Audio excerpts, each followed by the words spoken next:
Okay, we're back, and now we're going to talk about what we did in the first segment about when you get shoved, about the possibilities of rolling. When we talked earlier about from in a clinch, about when I throw him down, he's going to put his hands out because he has no room to roll at this point. That's why we're addressing hip posting or him just panicking and putting his hands out so he doesn't do a header into the ground face first. Now we're going to talk about a push from the rear and why it's important to know how to roll. I do not recommend anybody do this outside, but do practice this. It's very stupid. It is very stupid. Obviously, very stupid. This is something that should be practiced in the dojo on the mat. It's something that is extremely important. Most of the time, when people are pushed from behind, and you can do this right in class, and you'll see what people do. High push in the back.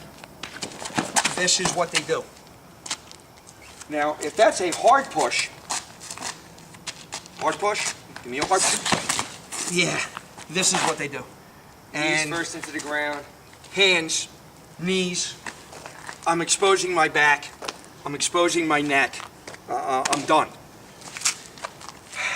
If you know how to roll, this is when you need to do it. Hard push. Over.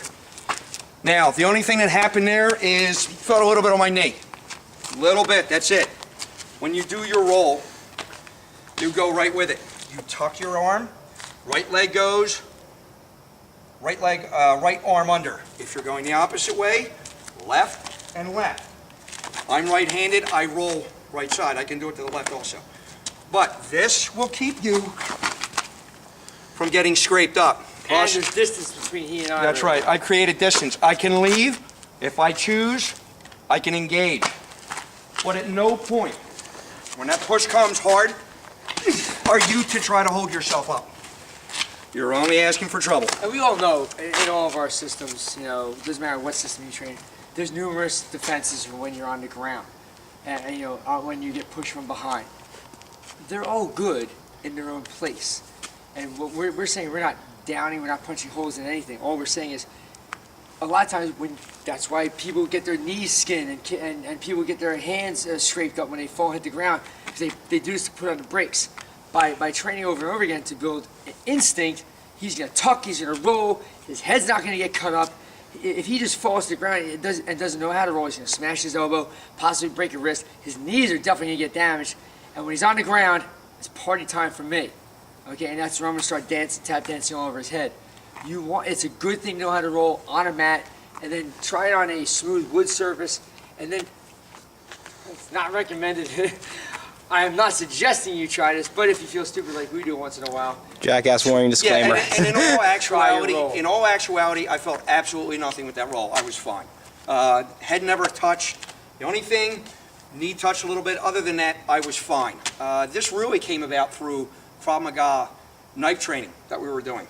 From behind, when Alex, who's, I don't know, he's Russian and he's gigantic. The guy's a mountain. He hit me from behind, and I just... His neck snapped. Oh, yeah, my neck snapped right back, and the first instinct was just to roll. When he did it to someone else, I think it was Troy, actually. He tried to hold himself up, and this guy's also a mountain, but the bigger you are and you're trying to hold yourself up, that's the more trouble you're in. He was going to the mat, knees hit first, elbows hit. He was fine, obviously, training inside, but if he would have did that out here, he was in trouble. And we're Kenpo guys, and so there are techniques for on the ground, too. They talk about rolling. There's a lot of people that don't want to go to the ground. Oh, I'm just going to stay up. Sometimes you don't have a choice when you're arguing with somebody and you get suckered from behind. And all we're trying to say is, listen, we're demonstrating a roll. This is the reason why you want to learn how to do rolls. You want to have as broad an arsenal as possible. We also train in jiu-jitsu. I came from judo and boxing background and taekwondo, so every art has its pluses and minuses. Just understand, all we're saying is, this is something you might want to practice, not on the cement. Practice your rolls. There's a need for them, and there's a use for them. Have a good training day.